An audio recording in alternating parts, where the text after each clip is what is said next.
Je vais maintenant parler des grands gagnants et des grands perdants de cette crise et de cette pandémie qui nous touche avec le Covid-19. Les grands gagnants de cette pandémie sont nombreux. Il y a d'abord la planète elle-même, qui voit son taux de pollution et de CO2 fortement baisser à cause de la baisse d'activité humaine et de transport aérien. Ça, c'est vraiment une bonne nouvelle et ça donne de l'espoir au mouvement pro-climat et à toute cette vague de jeunesse qui milite pour une autre planète. Alors, au niveau des autres grands gagnants, il y a bien sûr les médias qui profitent largement d'un sujet anxiogène qui fait le buzz en permanence en générant beaucoup de revenus supplémentaires. Il y a aussi le pouvoir politique qui adore contrôler le peuple par la peur.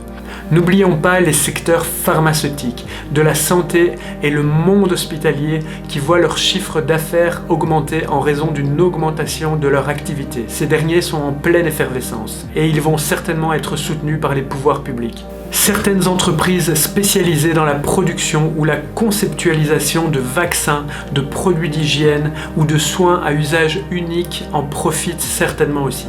Certains autres business vont profiter de cette crise, comme par exemple les sociétés qui offrent des solutions de télétravail, de stockage dans le cloud, des visioconférences ou encore Netflix, car les gens restent vachement plus longtemps chez eux et du coup ils doivent passer du temps à faire quelque chose. Ces gens-là, et Netflix est une bonne solution sans s'exposer au virus. Cette pandémie profite aussi au mouvement survivaliste. Ça leur donne un écho et une publicité hors normes.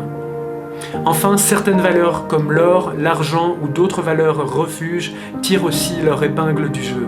Les grands perdants sont bien sûr les personnes âgées, les victimes elles-mêmes et leurs proches. Les autres perdants sont les indépendants, les petites et moyennes entreprises, des secteurs du tourisme, du transport, du monde culturel et sportif. Les écoliers qui ratent l'école vont aussi pâtir de cette crise. Les actionnaires sont d'autres grands perdants de cette pandémie.